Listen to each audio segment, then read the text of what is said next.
We are violating. Please, sir. Sir, pink rose with lots of love and respect for you, sir. ಅವ್ರು ನಮ್ಮ D C ಅವರು ಇವತ್ತು ಒಂದು rose ಕೊಟ್ಟರು. I was so happy. ಅಷ್ಟೇ ನಾನು ಡೈರೆಕ್ಷನ್ ಕೊಟ್ಟಿದ್ದೆ. But you should appreciate, sir. ನೋಡಿ ಸರ್, ಅವ್ರ ಕಲರ್ ನೋಡಿ ಸರ್. All represent pink. ನನಗೇನು ಅರ್ಥ ಆಗಲಿಲ್ಲ ಸರ್. ಅಲ್ಲಿ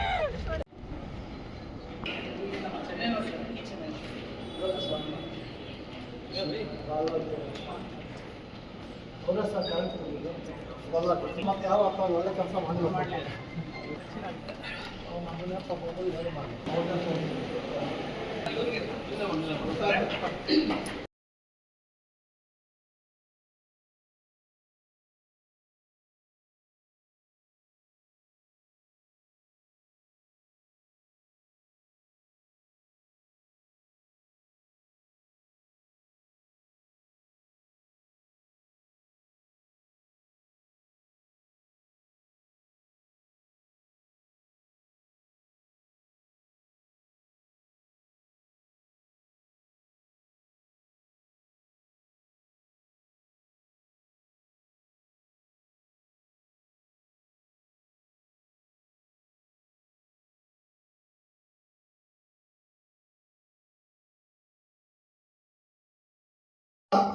ಹೊರಗೆ ನಾವು ಬೇರೆಯವರ ದಾಸ್ಯ ಇದರಲ್ಲಿ ಬದುಕೆ ಜೀವನ ಮಾಡುವಂಥ ಪರಿಸ್ಥಿತಿ ಇದ್ದಾಗ ಆ ದಾಸ್ಯ ವಿಮುಕ್ತಿಗೋಸ್ಕರ ನಮ್ಮ ಪೂರ್ವಿಕರು, ನಮ್ಮೆಲ್ಲರ ಪೂರ್ವಿಕರು, ಹೆಣ್ಣು ಗಂಡು ಚಿಕ್ಕವರು ದೊಡ್ಡವರು ಭೇದ ಭಾವ ಇಲ್ಲದೆ ಸ್ವಾತಂತ್ರ್ಯಕ್ಕೆ ಹೋರಾಟ ಮಾಡಿದಂಥ ಎಷ್ಟೋ ಮಹನೀಯರು ತಮ್ಮ ಪ್ರಾಣಾರ್ಪಣೆಯನ್ನು ಅರ್ಪಿಸಿ ಅದರಲ್ಲಿ ಸುಮಾರು ಮಹಾನ್ ವ್ಯಕ್ತಿಗಳಾದ ಮಹಾತ್ಮ ಗಾಂಧೀಜಿ, ಸುಭಾಷ್ ಚಂದ್ರ ಬೋಸ್, ಭಗತ್ ಸಿಂಗ್, ಆಜಾದ್ ಚಂದ್ರಶೇಖರ್, ನಮ್ಮ ಕರ್ನಾಟಕದ ಸಂಗೊಳ್ಳಿ ರಾಯಣ್ಣ, ಕಿತ್ತೂರು ರಾಣಿ ಚೆನ್ನಮ್ಮ, ವಲ್ಲಭಾಯ್ ಪಟೇಲ್ ಅವರು, ಬಾಬಾ ಅಂಬೇಡ್ಕರ್ ಅವರು, ಎಂಥೋ ಮಹನೀಯರು ತಮ್ಮ ಪ್ರಾಣಾರ್ಪಣೆಯನ್ನು ತನು ಮನ ಧನ ತ್ಯಾಗ ಮಾಡಿದ್ದ ಫಲಿತಾಂಶವೇ ನಮಗೆ ಬಂದಂಥ ಸ್ವಾತಂತ್ರ್ಯ. ಸ್ವಾತಂತ್ರ್ಯ ಬಂದ ಮೇಲೆ ಸುಮಾರು 79 ವರ್ಷ ಆಗಿದೆ ಇಲ್ಲಿಗೆ ಸ್ವಾತಂತ್ರ್ಯ ಬಂದು.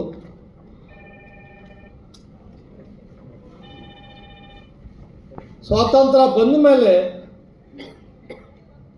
ನಮಗೆ ಆದಂತಹ ಒಂದು ಸಂವಿಧಾನವನ್ನು ರಚನೆ ಮಾಡೋಕ್ಕೆ ನಮ್ಮ ಬಾಬಾ ಅಂಬೇಡ್ಕರ್ ಅವರ ನೇತೃತ್ವದಲ್ಲಿ ಸಂವಿಧಾನ ಬಂದ ಮೇಲೆ ಸಂವಿಧಾನ ಅನ್ನೋದು ಎಲ್ಲ ಭಾರತೀಯರಿಗೆ ಒಂದು ಗ್ರಂಥ. ಅದರಲ್ಲಿ ಜಾತಿ ಮತ ಭೇದವಿಲ್ಲದೆ ಎಲ್ರಿಗೂ ಸರಿಸಮಾನವಾದ ಹಕ್ಕನ್ನು ಕೊಡಬೇಕು ಅಂತ ನಮ್ಮ ಸಂವಿಧಾನ ರಚನಾಕಾರರ ಒಂದು ಉದ್ದೇಶ. ಆ ಹಕ್ಕುಗಳನ್ನು ಪಡ್ಕೊಳ್ಳೋಕ್ಕೆ ಏನೇನು ಕಾನೂನುಗಳು ಬಂದಿದೆಯೋ ಅವೆಲ್ಲ ಸಂವಿಧಾನದ ಅಡಿಯಲ್ಲಿ ಬಂದಿರೋವು. ಸಂವಿಧಾನ ಒಂದು ಮಹತ್ವವಾದ ಆಲದ ಮರ ಇದ್ದಂಗೆ. ಅದರ ಅಡಿಯಲ್ಲಿ ಈ ಎಲ್ಲ ಕಾನೂನುಗಳು, BNS ಇರ್ಬೋದು, IPS ಇತ್ತು, ಮೊದಲು ಎವಿಡೆನ್ಸ್ ಆ್ಯಕ್ಟು, CRPS ಇತ್ತು, ಇವಾಗ ಹೊಸ ಆ್ಯಕ್ಟ್ಗಳು ಬಂದ ಮೇಲೆ ವಿಧವಾದ land revenue act, land reforms act, ಎಲ್ಲ ಈ ಆ್ಯಕ್ಟ್ಗಳು ಏನು ಬಂದಿದೆ ಕಾನೂನುಗಳು ಎಲ್ಲ ಸಂವಿಧಾನ ಅಡಿಯಲ್ಲಿ. ಸಂವಿಧಾನ ಈ ಭಾರತ ದೇಶಕ್ಕೆ ತಾಯಿ ಇದ್ದಂಗೆ. ಭಾರತ ಮಾತೆ ತಾಯಿ ಅಂದರೆ ಸಂವಿಧಾನ ತಾಯಿ. ಯಾವುದೇ ಕಾನೂನು, ಯಾವುದೇ ಧರ್ಮ ತಗೊಂಡ್ರು ಅದಕ್ಕೆಲ್ಲ ಬದ್ಧ ಸಂವಿಧಾನ ಭಗವದ್ಗೀತೆ ಇದ್ದಂಗೆ. 79 ವರ್ಷ ಸ್ವಾತಂತ್ರ್ಯ ಬಂದರೂ ನಾವೇನು ಮಾಡಿದ್ದೀವಿ ಅಂತ, ಏನಾಗಿದೆ ಸಮಾಜಕ್ಕೆ ಅಂತ, ಹಂಗಂತ ಏನು ಆಗಿಲ್ಲ ಅಂತಿಲ್ಲ. ಪ್ರಪಂಚದಲ್ಲೇ ಬಲಿಷ್ಠವಾದ ಇವಾಗ 4ನೇ ಭಾರತ ದೇಶ ಆಗಿದೆ. ನಮಗೆ ಆ ಸೋರ್ಸ್ ಏನು ಸಂಪದ್ಭರಿತವಾದ ದೇಶ ಭಾರತ, ಅವಕಾಶಗಳಿದೆ ನಾವು ಮುಂದೆ ಬರೋಕ್ಕೆ. ಈ ಅವಕಾಶಗಳ ಮಧ್ಯದಲ್ಲಿ ಆ ಬ್ರಿಟಿಷರ ಮೇಲೆ ಹೋರಾಡಿದ ಕೆಚ್ಚನ್ನು ಕಳ್ಕೊಂಡ್ಬಿಟ್ಟು ನಾವು ಆ ಬ್ರಿಟಿಷರ ಮೇಲೆ ಹೋರಾಟ ಮಾಡೋ ಟೈಮಲ್ಲಿ ಪ್ರತಿಯೊಬ್ಬರು ಕಂಕಣಬದ್ಧರಾಗಿದ್ದರು. ದೇಶ ಸ್ವಾತಂತ್ರ್ಯ ತರಲೇಬೇಕು, ನಾವು ಬೇರೆಯವ್ರ ದಬ್ಬಾಳಿಕೆಯಲ್ಲಿ ಬದುಕಬಾರ್ದು ಅನ್ನೋ ಒಂದು ಛಲದಿಂದ ಕೆಚ್ಚಿನಿಂದ ಎಲ್ಲ ಹೋರಾಟ ಮಾಡಿ ಸ್ವಾತಂತ್ರ್ಯ ಬಂತು ನಮಗೆ. ಅದರಲ್ಲಿ ಒಂದು ಇವತ್ತು ಅದಕ್ಕೆ 79 ವರ್ಷ ವಯಸ್ಸಾಗಿದೆ. ಅದಕ್ಕೆ ಅದು ಭ್ರಷ್ಟಾಚಾರ ಅನ್ನೋ ಒಂದು ದೊಡ್ಡ ಪಿಡುಗು ಆವಾಗಲೂ ಇತ್ತು, ಇವಾಗಲೂ ಇದೆ. ಅದು ಅದಕ್ಕೆ 79 ವರ್ಷ ಆಗಿದೆ. ಅದಕ್ಕೆಲ್ಲ ಕಾರಣ ಏನು ಅಂದರೆ ನಾವೆಲ್ಲರೂ 146 ಕೋಟಿ ಭಾರತೀಯರು ಕಾರಣ. ಎಲ್ಲ ಒಂದು ಕಡೆ ಸ್ವಾತಂತ್ರ್ಯ ಬಂದ ಮೇಲೆ ನಮ್ಮ ಹಕ್ಕುಗಳ ಜೊತೆಗೆ ನಮ್ಮ ಕರ್ತವ್ಯವನ್ನು ಮರೆತು ಹಕ್ಕು ಜೊತೆಗೆ ಬೇರೆ ಈ ಥರ ಆಗಿ ಈ ಬೃಹತ್ಕರವಾದ ಒಂದು ಬೇತಾಳ ಭೂತ ನಮ್ಮನ್ನು ಪ್ರತಿಯೊಂದು ಹೆಚ್ಚೆಚ್ಚಿಗೂ ತಡಿತಾ ಇದೆ. ಅದರಿಂದ ಭಾರತ 4ನೇ ಭವ್ಯ ರಾಷ್ಟ್ರ. ನಮ್ಮ ಭಾರತದಲ್ಲಿ ಏನಾದರೂ ಈ ಭ್ರಷ್ಟಾಚಾರ ನಾವೆಲ್ಲ ಸೇರಿಕೊಂಡು ಹೋಗಲಾಡಿಸ್ಬಿಟ್ರೆ ಪ್ರಪಂಚದಲ್ಲೇ ಬಲಿಷ್ಠವಾದ ನಂಬರ್ 1 ದೇಶ ನಮ್ಮದಾಗುತ್ತೆ. ಯಾಕೆ ನಾನು ಹಿಂಗೆ ಹೇಳ್ತೀನಿ ಅಂದರೆ, ಎಲ್ಲೋ ಒಂದು ಕಡೆ ಸ್ವತಂತ್ರ ಪೂರ್ವದಲ್ಲಿ 95% ದೇಶಭಕ್ತರಿದ್ದರು. ಆವಾಗಲೂ ಒಂದು 5% ಮೀರ್ ಸಾಧಕರಿದ್ದರು. ಅವರಿಂದಲೇ ಸ್ವಾತಂತ್ರ್ಯ ಲೇಟಾಗಿ ಬಂದಿದ್ದು. ಇವಾಗ 79 ವರ್ಷ ಸ್ವಾತಂತ್ರ್ಯ ಬಂದ ಮೇಲೆ ಜೊತೆಗೆ ಆ ಭ್ರಷ್ಟಾಚಾರ ಭೂತಕ್ಕೂ 79 ವರ್ಷ ಆಗಿದೆ. ಆ ಒಂದು ಭ್ರಷ್ಟಾಚಾರದ ಪ್ರಭಾವದಿಂದ ನಿಜವಾದ ಸ್ವಾತಂತ್ರ್ಯ ನಮಗೆ ಸಿಗ್ತಾ ಇಲ್ಲೇನೋ ಅನ್ನೋ ಭಾವನೆ. ನಿಜವಾಗ ನಮಗೆ ಸ್ವಾತಂತ್ರ್ಯ ಸಿಗ್ತಾ ಇಲ್ಲ ಅಂದರೆ ಅದಕ್ಕೆ ನಮ್ಮ ಸ್ವಾರ್ಥ ಕಾರಣ. ಈ ಭೂತ ಬೆಳಿಬೇಕಾದ್ರೆ ಎಲ್ಲ ಪ್ರತಿಯೊಬ್ಬರು ನನ್ನೂ ಸೇರಿಸಿ 146 ಕೋಟಿ ಜನ ಭಾರತೀಯರು ಕಾರಣ. ನಾವು ಇನ್ನೂ ಎಚ್ಚೆತ್ಕೊಳ್ಳದೆ ಹೋದರೆ ಈ ಭೂತ ಅದಕ್ಕೆ 79 ವರ್ಷ ಮುಂದೊಂದು ದಿವಸ ನಮ್ಮನ್ನೆಲ್ಲ ನುಂಗಾಗುತ್ತೆ. ಅದು ನುಂಗಿ ಈ ಭಾರತ ಮತ್ತೆ ಪರಕೆ ದಾಳಿಗೆ ಎಲ್ಲಿ ಒಳಗಡೆ ಹೋಗ್ಬಿಡ್ತು ಅಂತ ಭಯ ಬಂದ್ಬಿಟ್ಟಿದೆ. ನಾನು ಅದನ್ನು ಹೋಗಲಾಡಿಸ್ಬೇಕಾದ್ರೆ ಪ್ರತಿಯೊಬ್ಬರು ಸ್ವತಂತ್ರ ಪೂರ್ವದಲ್ಲಿ ಏನು ಕೆಚ್ಚಿತ್ತು ಸ್ವಾತಂತ್ರ್ಯಕ್ಕೋಸ್ಕರ ಆ ಕೆಚ್ಚನ್ನು ನಾವು ಪ್ರತಿಯೊಬ್ಬ ಮನೆಯಲ್ಲೂ ರೆಡಿ ಆಗಬೇಕು. ನಾನು ಈ ಭ್ರಷ್ಟಾಚಾರ ತೋರಿಸೋಕ್ಕೆ ಪ್ರತಿಯೊಬ್ಬರ ಮನೆಯಲ್ಲಿ ಸಿಪಾಯಿ ಥರ ರೆಡಿ ಆಗ್ತೀನಿ ಅನ್ನೋ ಭಾವನೆ ಬರಬೇಕು.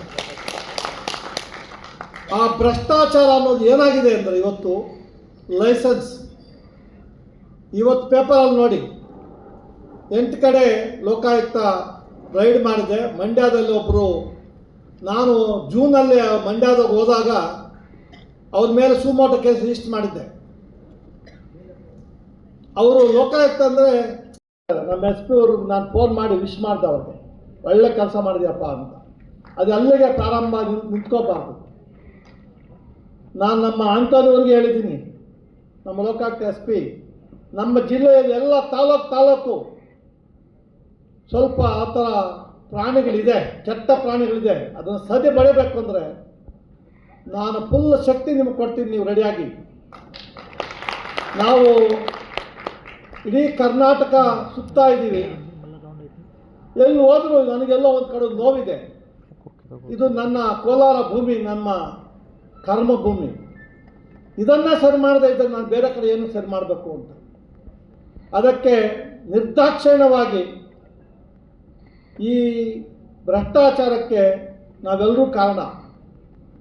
ಯಾಕೆ ಅಂದರೆ ಈ ಗಿಲೆಕ್ಷನು ಬಂದಾಗ ನಮ್ಮ ಹಕ್ಕನ್ನು,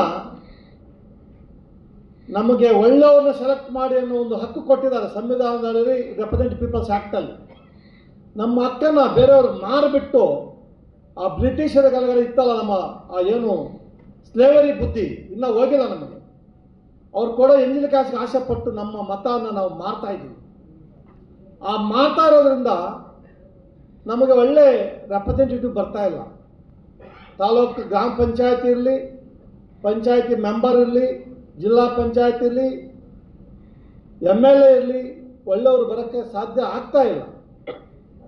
ಎಲ್ಲಿ ನಾವು ಕೊಡೋ ಓಟನ್ನ ಸರಿಯಾದ ರೀತಿಯಲ್ಲಿ ನಾವು ಸರಿಯಾಗಿ ಮಾಡದೇ ಇರೋದ್ರಿಂದ ಒಳ್ಳೆಯ ರೆಪ್ರೆಸೆಂಟೇಟಿವ್ ನಮ್ಮನ್ನು ಆಳೋ ನಾಯಕರು ಒಳ್ಳೆಯವ್ರು ನಾವು ಸೆಲೆಕ್ಟ್ ಮಾಡದೇ ಇರೋದ್ರಿಂದ ಒಳ್ಳೆಯ ಅಧಿಕಾರಿಗಳು ಬರೋಕ್ಕೆ ಸಾಧ್ಯ ಆಗ್ತಾ ಇದೆ. ಎಲ್ಲ ಅಧಿಕಾರಿಗಳು ಕೆಟ್ಟವರಲ್ಲ, ಎಲ್ಲ ಸಮಾಜ ಕೆಟ್ಟವರಲ್ಲ. ಆದರೆ ಬಹುಮಟ್ಟಿಗೆ ನಾವು ಎಲ್ಲಿವರೆಗೂ ನಮ್ಮ ಏನು ಈ ಹಕ್ಕನ್ನು ಬೇರೆಯವರು ಮಾಡ್ತಾ ಇದ್ದೀವೋ ಅಲ್ಲಿವರೆಗೂ ನಾವು ಸ್ಟಿಲ್ ಸ್ಲೇವರೀಸ್. ಬ್ರಿಟಿಷರ ಕೆಳಗಡೆ ಅವರು ನಮ್ಮ ಕೂತ್ಕೊಳ್ಳೋಕೆ ಎದ್ದು ನಿಂತ್ಕೊಳ್ಳೋಕ್ಕೆ ಮಾತಾಡೋಕ್ಕೆ ಹೆಂಡತಿ ಮಕ್ಕಳು ಮಾತಾಡೋಕ್ಕೆ ಪರ್ಮಿಷನ್ ತಗೋಬೇಕು. ಆ ಪರಿಸ್ಥಿತಿಲಿದ್ದೀವಿ ನಾವು. ನೀವು ಆ ಒಂದು ಈ ಸ್ಟೋರಿಗಳು ನೋಡಿದ್ರೆ ನಿದ್ದೆ ಬರಲ್ಲ. ಅದು ನೋಡಿ ಇದು ನೋಡಿದ್ರೆ ಇವಾಗ ಭಯ ಆಗುತ್ತೆ ನನಗೆ. ಮಹಾತ್ಮ ಗಾಂಧಿ ಏನಾದರೂ ಇದ್ದಿದ್ರೆ ಇವಾಗ ನಮ್ಮ ಭ್ರಷ್ಟಾಚಾರ, ಆ ಸ್ವತಂತ್ರ ಹೋರಾಟ ಮಹಾತ್ಮ ಗಾಂಧಿ ಅಲ್ಲ, ಎಲ್ಲ ನಮ್ಮ ನಾಯಕರು ಇದ್ದಿದ್ರೆ ನೇಣಾಕೊಂಬಿಡ್ಯಾರ ನಾವು. ಯಾಕೆಂದರೆ ನೀವು ಸ್ವಾತಂತ್ರ್ಯ ಕೊಟ್ಟು ಚೆನ್ನಾಗಿ ಬದುಕಿ ಅಂತೇಳಿ ಸಂವಿಧಾನ ಒಂದು ಕೊಟ್ಟು ಎಲ್ಲ ಮಾಡಿದ್ರೆ ನಮ್ಮ ದಾಹಕ್ಕೋಸ್ಕರ ಭ್ರಷ್ಟಾಚಾರವನ್ನು ಈ ಪಿಡುಗನ್ನು ಎಲ್ಲ ಸೇರಿ ಬೆಳೆಸ್ತಾ ಇದ್ದೀವಿ. ಅದು ಈ ಥರ ನಿಂತ್ಕೊಂಡಿದೆ ಇವಾಗ. ನಮ್ಮನ್ನು ಯಾವಾಗ ಹಾಕೋತ್ತೋ ಗೊತ್ತಿಲ್ಲ, ನಮಗೆ ಯಾರನ್ನ ಹಾಕುತ್ತೋ ಗೊತ್ತಿಲ್ಲ. ಎಲ್ಲ ಒಂದು ಕಡೆ ಆ ಭ್ರಷ್ಟಾಚಾರ ಹೋಗಬೇಕು ಅಂದರೆ ಎಲ್ಲ ನಮ್ಮ ಸಾರ್ವಜನಿಕರು, ಎಲ್ಲ ಅಧಿಕಾರಿಗಳು ದಯವಿಟ್ಟು ಒಂದು ಸಲ ಆತ್ಮ ಮೇಲೆ ಕೈ ಇಟ್ಕೋಬೇಕು. ಆತ್ಮ ಸಾಕ್ಷಿಗೆ ಆನ್ಸರ್ ಮಾಡಬೇಕು. ನಾವು ದೇವರೆಲ್ಲೂ ಇಲ್ಲ, ಇಲ್ಲೇ ಇದ್ದಾನೆ, ನಮ್ಮ ಎದೆಯಲ್ಲೇ ಇದ್ದಾನೆ. ಅವನಿಗೆ ಆನ್ಸರ್ ಮಾಡಬೇಕು. ನಾನು ಮಾಡ್ತಾ ಸರಿ ಇದೆಯಲ್ಲ, ಅವನು ಆನ್ಸರ್ ಮಾಡೋಕ್ಕೂ ನಿನಗೆ ಶಕ್ತಿ ಇಲ್ಲ ಅಂದರೆ ನೀನು ಡೆಡ್ ಅಲೈವ್, ಸತ್ತು ಜೀವನ ಮಾಡ್ತೀಯ ಅಂತ ಅರ್ಥ. ಆ ಥರ ಜೀವನ ಬೇಕಾ ನಮಗೆ? ಬೇಡ. ಅಂಥ ಜೀವನ ಮಾಡಬಾರ್ದು ಅಂದರೆ ಕಾಯ ವಾಚ ಮನಸ ಅಂತೇಳಿ ನಾವು ಕೆಲಸ ಮಾಡಬೇಕು. 79 ವರ್ಷ ಸ್ವಾತಂತ್ರ್ಯ ಬಂದರು, ಸುಮಾರು ಕಾಯ್ದೆ ಕಟ್ಟೆಗಳು ಬಂದರು. ಎಲ್ಲ ಒಂದು ಕಡೆ ಆ ಕಾಯ್ದೆಗಳನ್ನು ಕಟ್ಟೆಗಳನ್ನು ಇಂಪ್ಲಿಮೆಂಟ್ ಮಾಡ್ತಾ ಅಧಿಕಾರಿಗಳು, ನಮ್ಮೊಂದು ಕೆಲವೊಂದು ಅಧಿಕಾರಿಗಳು ಅದು ಲೈಸೆನ್ಸ್ ತಗೊಂಡ್ಬಿಟ್ಟಾರೆ. ಲೈಸೆನ್ಸ್ ಅಪಾಯಿಂಟ್ಮೆಂಟ್ ಅಂದರೆ ಲೈಸೆನ್ಸ್ ಫಾರ್ ಬ್ರೈಬ್ ಅಂತ. ಬೇಜಾರಾಗುತ್ತೆ. ನಾನು ನೆಲಮಂಗಲದಲ್ಲಿ ಒಂದು ಪಬ್ಲಿಕ್ ಮೀಟಿಂಗ್ ಹೋದಾಗ ನಮ್ಮ ಸಾರ್ವಜನಿಕರು, ಸರ್ 25,000 ನಾನು ಕಳಿಸಿದ್ದು ನೋಡಿ ಸರ್ ಅವ್ರಿಗೆ ವಾಟ್ಸಪ್ಗೆ ಅಂತ. ಏನಪ್ಪ ಅಂತ ಕೇಳಿದಾಗ ಅಧಿಕಾರಿ ಇಲ್ಲ ಅಂತ ಹೇಳಿಲ್ಲ. ಹೌದು ಸರ್ ಅಂದ. ನಿನ್ನ ಹೆಂಡತಿ ಮಕ್ಕಳಿಗೆ ಹೆಂಗಪ್ಪ ಮಖ ತೋರಿಸ್ತೀನಿ ನೀನು? ನಾಳೆ ಸ್ಕೂಲ್ಗೆ ಹೋದಾಗ ನಿಮ್ಮ ಮಕ್ಕಳನ್ನ ಬೇರೆ ಮಕ್ಕಳು ಹೇಳ್ತಾರೆ ನಿಮ್ಮ ಅಪ್ಪ ಭ್ರಷ್ಟಾಚಾರಿ ಅಂತ, ಹೆಂಗೆ ಇದು ಮಾಡ್ತೀಯ ಅಂದರೆ ಅವ್ರ ಆನ್ಸರ್ ಇಲ್ಲ. ಆ ಥರ ಜೀವನ ಬೇಕಾ ನಮಗೆ? ಬೇಕಾ? ಅಧಿಕಾರಿಗಳು ವಾಯ್ಸ್ ಬರ್ತಾ ಇಲ್ಲ, ಬೇಕಾ ನಮಗೆ? ಸ್ವಲ್ಪ ಅದನ್ನು ನೀವು ನೆಟ್ಟಿ ನಿಲ್ಲಬೇಕು ಅಂದರೆ ನಮಗೆ ಕೊಡೋ ಸಂಬಳ ಸಾಕು. ನಿಮ್ಮ ಸಂಬಳದಲ್ಲಿ ಜೀವನ ಮಾಡೋಕ್ಕೆ ಇಷ್ಟ ರಿಸೈನ್ ಮಾಡಿರಿ, ಬಿಸ್ನೆಸ್ ಮಾಡಿ ಜೀವನ ಮಾಡಿರಿ. ಬಿಸ್ನೆಸ್ ಅವ್ರ ಲಕ್ಕು, ಕಷ್ಟಪಟ್ಟು ಜೀವನ ಮಾಡೋರಿಗೆ ಎಲ್ಲಿ ಬೇಕೋ ಜೀವನ ಮಾಡ್ಬೋದು. ಒಂದು ಸಲ ಅಧಿಕಾರಕ್ಕೆ ಬಂದ ಮೇಲೆ ಅವನ P1 ಇರಲಿ, ಪ್ರೈಮ್ ಮಿನಿಸ್ಟರ್ ಇರಲಿ, ಆನೆಸ್ಟಾಗಿ ಜೀವನ ಮಾಡಬೇಕು. ಆವಾಗಲೇ ಅದಕ್ಕೊಂದು ಸದ್ಗತಿ ಅನ್ನೋದು. ನಮ್ಮ ಅನ್ನದ ಜೊತೆಗೆ ಬೇರೆ ಅನ್ನ ಮಿಕ್ಸ್ ಆದರೆ ಅದು ವಿಷ ಆಗುತ್ತೆ. ಅದು ವಿಷ ಆದಾಗ ನಮಗೆ ಪಾಸಿಟಿವ್ ಎನರ್ಜಿ ಹೋಗಿ ನೆಗೆಟಿವ್ ಎನರ್ಜಿ ಫ್ಯಾಮಿಲಿಗೆ ತಟ್ಟುತ್ತೆ. ತಪ್ಪು ತಿಳ್ಕೊಬೇಡಿ, ನನಗೆ ಯಾರೂ ಶಾಪ ಕೊಡ್ತಾ ಇಲ್ಲ. ನೀವು ಅಬ್ಸರ್ವ್ ಮಾಡಿ ನಿಮ್ಮ ಅಕ್ಕಪಕ್ಕದವ್ರನ್ನ. ಈ ಲಂಚ ಇದಕ್ಕೆ ಬಿದ್ದವರು ಲಾಸ್ಟ್ಗೆ ನೆಮ್ಮದಿ ಇಲ್ಲದೆ ಒದ್ದಾಡ್ತಾ ಇರ್ತಾರೆ. ಅವ್ರ ಮಕ್ಕಳ ಮರಿಗಳು ಒಳ್ಳೇದಾಗೋದಿಲ್ಲ. ಇದೆಲ್ಲ ಹೋಗಿ ಇಂಥ ಒಂದು ಜನ ಇದಾರಲ್ಲ ನಮ್ಮಲ್ಲಿ ಜನ ಇದ್ದಾರೆ, ಇನ್ನ ಅಧಿಕಾರಿಗಳು ಇದ್ದಾರೆ, ಜನರು ಇದ್ದಾರೆ, ಆದರೆ ಕಮ್ಮಿ. ಆ ಹಸು ವಾಪಸ್ ಬಂದ ಮೇಲೆ ಅಕ್ಕ ನೀನು ಒಡಹುಟ್ಟಿದ ಅಕ್ಕ ನಿನ್ನನ್ನು ಕೊಂದರೆ ನನಗೆ ಭಗವಂತ ಮೆಚ್ತಾನ ಅಂತೇಳಿ ತಾನೇ ಹಾರಿ ಪ್ರಾಣಾರ್ಪಣೆ ಮಾಡುತ್ತೆ. ಅದು ತ್ಯಾಗ. ನಿಮಗೆ ಒಂದು ಅಧಿಕಾರ ಸಿಕ್ಕಿದೆ ಅಂದರೆ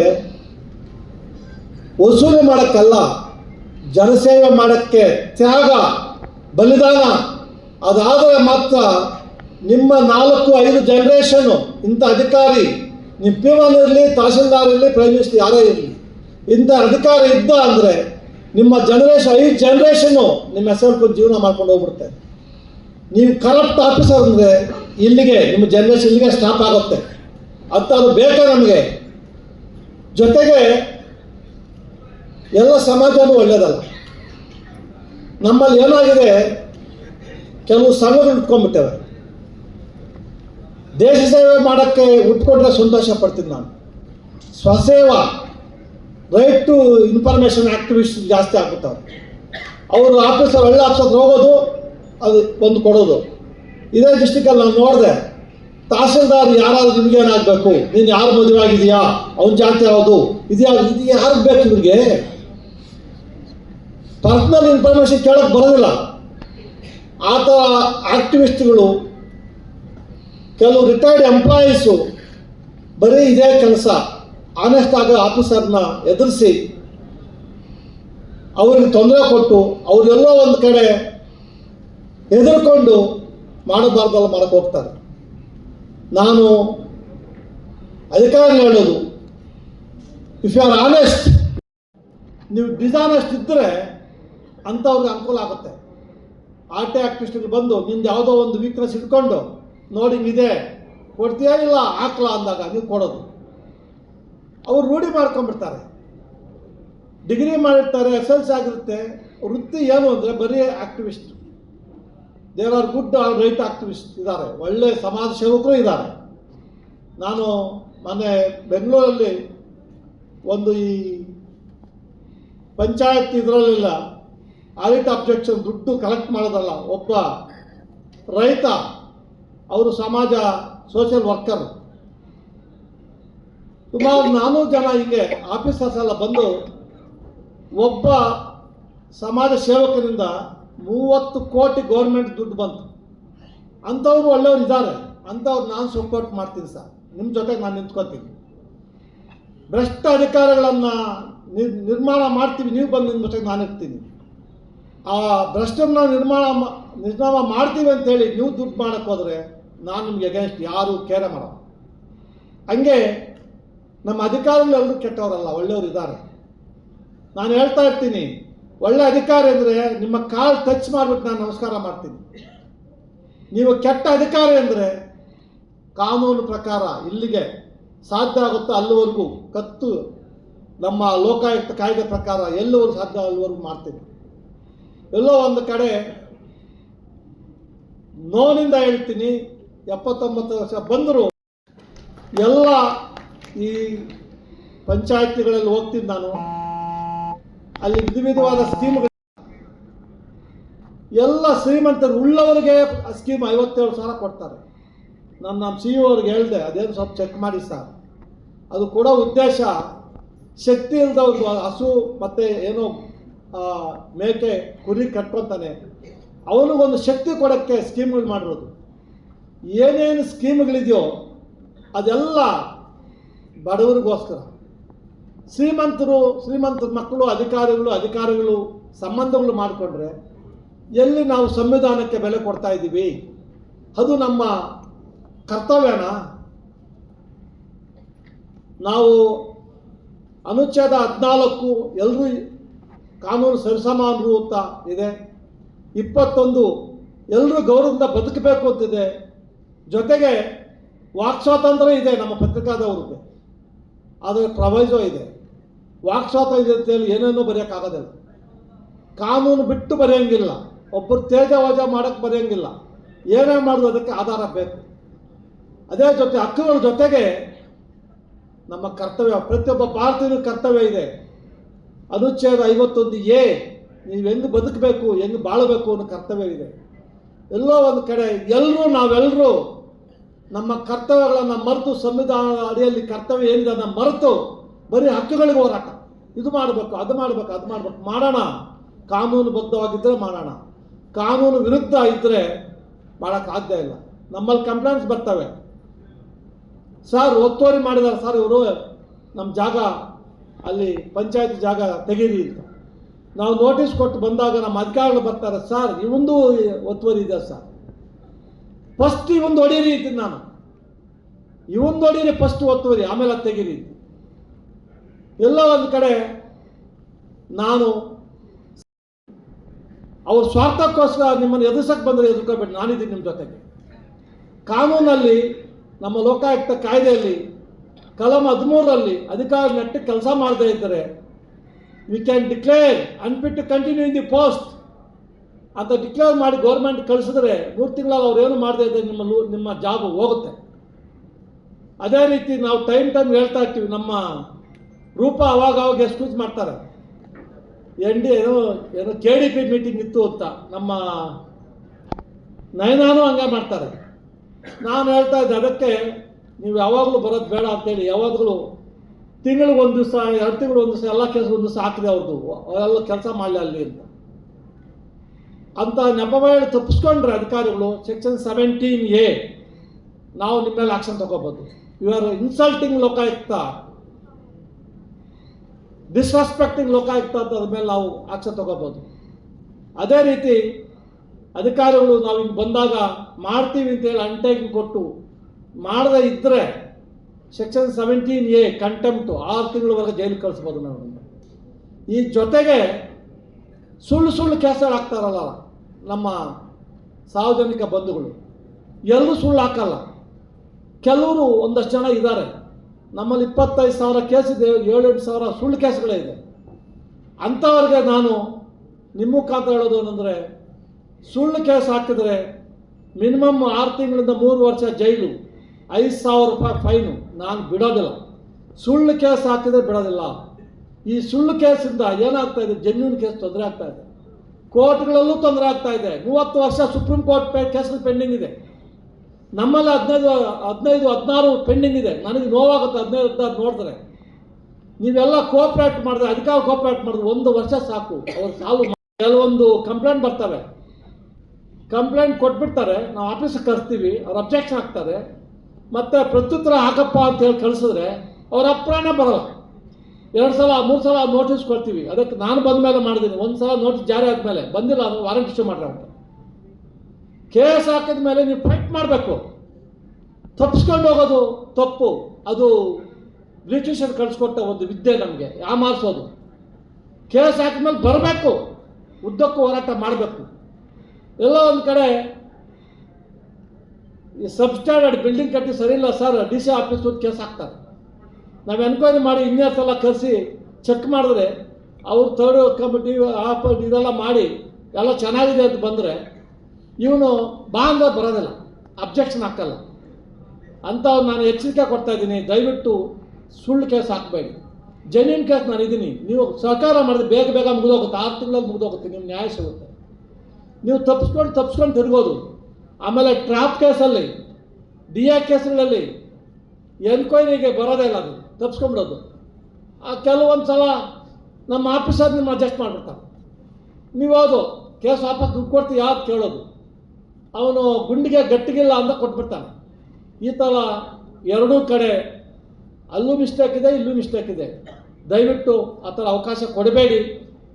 ನಾವು 2 ದಿವಸ ಇಲ್ಲಿ ಪೆಂಡಿಂಗ್ ಕೇಸನ್ನು ಇಟ್ಕೊಂಡಿದ್ದೀವಿ, ಎಲ್ರಿಗೂ ಬೇಗ ಕೇಸ್ಗಳು ಮುಗಿಸ್ಬೇಕು ಅಂತ. ಕೋರ್ಟಲ್ಲಿ ಕೇಸ್ ಇದ್ದರೆ ನಾವು ತೊಗೊಳಕ್ಕೆ ಬರೋಲ್ಲ, ಸೇಮ್ ಇಶ್ಯೂ. ಅಪೀಲ್ ಇದ್ದರೆ ತೊಗೊಳಕ್ಕೆ ಬರೋದಿಲ್ಲ. ಮೊನ್ನೆ ಯಾರೋ ಹೇಳ್ತಾ ಇದ್ದೆ, ನಾನು ಡೈವರ್ಸ್ ಕೊಡ್ತೀನಿ ನನ್ನ ಹೆಂಡ್ತಿಗೆ ಅಂತ. ಅದು ನಮಗೆ ಬರಲ್ಲಪ್ಪ, ಕೋರ್ಟ್ಗೆ ಹೋಗ್ಬೇಕು ಅಂತ. ನೀವೇನು ಹಾಕಿದ್ದೀರಾ ಅಂತಾರೆ.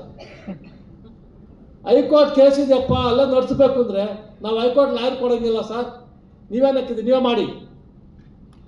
ಅದು ಅದಕ್ಕೆ